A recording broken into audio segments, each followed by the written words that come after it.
بسم اللہ الرحمن الرحیم۔ السلام علیکم ویورز، میں ہوں آپ کا ہوسٹ خرم شہزاد ایڈوکیٹ۔ آج کی نئی تازہ ویڈیو کے ساتھ اور ایک نئے موضوع کے ساتھ آپ کی خدمت میں حاضر ہوں۔ ناظرین، جس طرح کہ آپ کو معلوم ہے کہ میں نے اپنی پہلی ویڈیو میں آپ کے ساتھ یہ بات شیئر کی تھی کہ ہم انشاءاللہ وقت کے ساتھ ساتھ گاہے بگاہے جو اہم پیش رفت ہوگی کرنٹ افیئرز میں، political situation of the Pakistan میں، اور اس کے ساتھ ساتھ جو سوشل ایشوز ہیں ہمارے ملک کے یا ہمارے معاشرے کے، یا وہ تمام وہ سوالات، تمام وہ الجھنیں جو ہماری آج کی نئی جنریشن کے ساتھ جو وابستہ ہیں، یا ہماری نئی جنریشن اس الجھنوں میں یا ان سوالات میں الجھی ہوئی ہے، ان سب موضوعات پر انشاءاللہ ڈسکشن ہم کریں گے۔ آج ہمارا جو مین موضوع ہے وہ ہے امریکہ سی آئی اے کا وہ ناکام کردار، وہ ناکام، وہ حربہ، وہ چالیں جو کہ اس نے پاکستان میں اپنی ایک دھاگ بٹھانے، اپنے مرضی اور اپنے منشا کے مطابق پاکستان کے نظام کو اور سسٹم کو گرپ کرنے اور اس کو اپنی مرضی کے مطابق چلانے میں وہ ناکام ہو چکا ہے۔ یعنی سی آئی اے جو امریکہ کی جو ایجنسی ہے، اس سی آئی اے امریکن ایجنسی نے دنیا کے بڑے ممالک میں اپنے ایسے ہتھ کنڈوں کے ذریعے، اپنی ایسی چالوں کے ذریعے وہاں پر ان ملکوں کو جو نقصانات پہنچائے ہیں، وہاں ان کے سسٹمز کو یرغمال کر کے ان سسٹمز کو اپنی مرضی کے مطابق چلانا، یا ان کو کولڈ وار ایرا کے دوران رشیا کے خلاف کمیونزم بلاک جو ہے اس کو توڑنے کے لیے یا کمیونسٹک سسٹم کو ناکام بنانے کے لیے انہوں نے جو دنیا میں اپنے جو ایک ایسا کردار ادا کیا کہ جس سے انہوں نے دنیا کو اور ان ممالک کو بڑا نقصان پہنچایا۔ تو اسی طرح انہوں نے پاکستان میں بھی اپنے پنجے گاڑے ہوئے تھے، اور وہ پاکستان میں بھی اپنی تمام ان جو مذموم عزائم حاصل کرنے کے لیے یہاں پر سسٹم کو یرغمال کرنا چاہ رہے تھے۔ تقریباً ایک وقت تھا کہ انہوں نے یہ سسٹم کو یرغمال کیا تھا، لیکن اب ان فیوچر اپنے اس نظام کو، ہمارے ملک کے اس نظام کو گرپ کرنے اور اس کو یرغمال کرنے میں وہ آگے مزید اور ناکام ہو چکی ہے، اور بڑی بری طرح ناکام ہو چکی ہے۔ ناظرین دیکھیں، جس طرح کہ قرآن پاک ہماری وہ کتاب ہے کہ جس کے اوپر ہمارا ایمان ہے، جو اللہ کا کلام ہے، جو حضور نبی کریم صلی اللہ علیہ وسلم آخری نبی ہیں، اور اس پر یہ دین، یہ کتاب کمپلیٹ ہو کر نازل ہو چکی ہے۔ اس کتاب میں اللہ پاک نے یہ بات کی ہے کہ وَتُعِزُّ مَن تَشَاءُ وَتُذِلُّ مَن تَشَاءُ، عزت اور ذلت کا اختیار صرف اور صرف میرے رب کے پاس ہے، باقی کسی کے پاس یہ اختیار نہیں ہے۔ اور اللہ پاک نے اپنے اس آیت کو پروف کر کے دنیا کے سامنے بتا دیا ہے، پاکستانی قوم کے سامنے بھی یہ بات واضح ہو کے آ گئی ہے کہ رب جسے عزت دینا چاہے تو اسے کوئی ذلیل نہیں کر سکتا، اور رب جسے ذلیل کرنا چاہے تو اسے کوئی عزت نہیں دے سکتا ہے۔ اور اس کی بڑی مثال جو ہے وہ حالیہ 8 فروری کے الیکشنز ہیں، کہ آپ دیکھ لیں 8 فروری کے الیکشنز میں امریکہ، سی آئی اے اور باہر کی وہ تمام وہ مائنڈ سیٹ، وہ ماسٹر مائنڈ جو ہمارے ملک میں اپنا ایک دھاگ یا اپنا ایک سسٹم کو یرغمال کرنے کے لیے بھرپور انہوں نے کوششیں کی، لیکن وہ ناکام ہو چکی ہیں۔ اور یہ پاکستانی عوام کی جیت ہے، یہ پی ٹی آئی کی اور عمران خان کی سچائی کی، یا آپ کہہ سکتے ہیں کہ اس کا اگر وہ مخلص تھا اپنے ملک کے ساتھ، اپنی عوام کے ساتھ، تو آج عوام نے بھی فلی طور پر عمران خان اور پی ٹی آئی پر اپنا ٹرسٹ کرتے ہوئے مکمل ایک بھرپور طریقے سے اس کو کامیابی عطا کی۔ یعنی آپ دیکھ لیں ناظرین کہ دھاندلی جو ہے تو وہ 2 قسم کی ہوتی ہے، ایک پری پول ہوتی ہے، الیکشن سے پہلے کی ایک دھاندلی ہوتی ہے، اور ایک الیکشن کے بعد کی ایک دھاندلی ہوتی ہے۔ یعنی الیکشن سے پہلے کی جو دھاندلی ہے وہ کیا ہے؟ وہ یہ ہے کہ کسی پولیٹیکل پارٹی کو آپ دیوار کے ساتھ لگا دیں اور اس کو آپ کونے میں گھسیڑ دیں کہ وہ اس قابل ہی نہ رہے کہ الیکشنز میں اپنا رول ادا کر سکے، الیکشن مہم میں اپنا رول ادا کر سکے،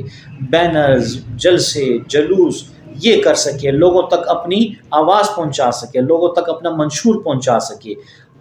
یہ موقع انہوں نے پی ٹی آئی کو، عمران خان کو دیا ہی نہیں، اور انہوں نے مکمل طور پر پی ٹی آئی کو سائڈ لائن کر دیا تھا۔ اگر پی ٹی آئی کا جھنڈا کوئی لہراتا، پی ٹی آئی کی بات کرتا، تو پکڑ دھکڑ، گرفتاریاں اور اغوا کے کیسز، مسنگ پرسنز کے معاملے اور ایسے کیسز کبھی تاریخ میں دیکھنے کو نہیں ملے ہیں، اور ایسے الزامات کے ہمیں تاریخ میں کبھی نہیں ملے ہیں. یعنی پاکستان کی سیاست کو اتنا کیچڑ میں اچھالا گیا اور اتنی لوگوں کی پگڑی اچھالی گئی کہ کبھی ایسے ہوا نہیں، اور بھرپور کوشش کی گئی کہ اس کو ہم سائیڈ لائن لگا دیں اور یہ اس قابل ہی نہ رہے کہ الیکشن میں حصہ ادا کر سکے. اور پارٹی کے لیڈر کو، بانی پی ٹی آئی کو جو ہے تو انہوں نے کیسز میں انوالو کر کے اور ان کے اوپر دفعات لگا کر کیسز میں، اور اس کو کر دیا جناب جیل میں کر دیا، اور اس کو نااہل بھی کر دیا. تو کیسے ایک ایسی پوزیشن میں ایک پارٹی جو ہے تو کھڑی ہو کر وہ کوئی مقابلہ کر سکتی ہے، کوئی آگے جا کر الیکشن میں اپنا رول ادا کر سکتی ہے؟ تو یہ ہوتی ہے پری پول ریگنگ، یعنی الیکشن سے پہلے کی دھاندلی بھرپور طریقے سے ہوئی ہے. اور الیکشن کے بعد بھی دھاندلی یہ ہوئی ہے کہ جو سیٹیں بنتی ہیں، جو ووٹ بنتے ہیں، وہ سیٹیں بھی غائب ہیں، وہ ووٹس بھی غائب ہیں. وہ فارم 45 کی ایشوز دیکھ لیں، عوام سڑکوں پر نکلی ہوئی ہے، ملک جو ہے تو ایک افراتفری کی طرف مطلب ہے کہ جانے کے اس پہ ہے کہ اللہ تعالیٰ ہمارے ملک کو اپنے حفظ و امان میں رکھے اور نہ لے جائے اس طرف. لیکن حالات اور واقعات اس طرف بن چکے ہیں. لیکن اس کے باوجود مکمل طور پر پی ٹی آئی کو ناکام بنانے کے لیے اپنے بھرپور ہتھ کنڈے استعمال کیے گئے. لیکن وہی بات کہ عزت اور ذلت دینے والا جو رب ہے وہ اوپر بیٹھا ہوا ہے، اختیار اس کا ہے، تو اس نے اس کے باوجود کامیابی جو ہے تو عمران خان کو، پی ٹی آئی کو دی ہے. اب ناظرین بات یہ ہے کہ دیکھیں اس اتنی بڑی دھاندلی کے بعد کے پی کے میں دیکھیں اب حکومت بننے جا رہی ہے، عمران خان کی، پی ٹی آئی کی بننے جا رہی ہے. امین اللہ گنڈاپور کو کے پی چیف منسٹر بنانے کی باتیں چل رہی ہیں، تقریباً ہو سکتے کہ فائنل بھی ہو جائیں. اب عوام نے اپنی طرف سے بھرپور اعتماد کا اظہار اور بھرپور ایک اعتماد تو عمران خان کو دے دیا ہے، پی ٹی آئی کو دے دیا ہے. اب ناظرین آپ سے بھی میں مخاطب ہوں، یہ تجزیہ میں کر رہا ہوں، اور اپنے اس چینل کی وساطت سے میں عمران خان کو بھی ایک میسیج دینا چاہتا ہوں کہ اب آپ کے کندھوں پر ایک بہت بڑی ذمہ داری آ چکی ہے. اب یہ آپ کی ذمہ داری ہے، دس از یور اون رسپانسبلٹی، کہ اب آپ نے اس ملک، اس قوم کے اس اعتماد کو بحال کرنا ہے، اور اس اعتماد پر پورا اتر کر آپ نے ہمارے ملک کا جو نظام ہے اس میں اپنا رول ادا کرنا ہے کہ اس ملک کا نظام، اس ملک کا سسٹم جو ہے تو وہ ٹھیک ہو جائے. خاص طور پہ ہمارے ملک کا جو پولیس کا جو سسٹم ہے، بیوروکریسی کا جو سسٹم، عدالتوں میں جتنی بے انصافی یہ جو چل رہی ہے، خاص طور پہ اس میں جو مین جو کردار ہے وہ ہماری ایک طرف بیوروکریسی ہے. بیوروکریسی کی وجہ سے جتنے بھی کرپشن کے معاملات ہوئے، بیوروکریسی کی وجہ سے جتنے بھی لوپ ہولز جو پیدا ہوتے ہیں، تو وہ سب کچھ پہ جاتا ہے جوڈیشری کی طرف، عدالتوں کی طرف، اور عدالتیں جو اپنا کردار ادا کرنے میں ناکام ہو جاتی ہیں، وہاں پہ بھی کرپشن ہے. تو یہ ساری جتنی بھی صورتحال ہے، یہ صورتحال اب اس کو ٹھیک کرنا، یہ ذمہ داری اب بنتی ہے عمران خان کی اور پی ٹی آئی کی، کہ اب ان کے اوپر قوم نے اتنا بڑا اعتماد جب کر دیا ہے تو اس اعتماد کا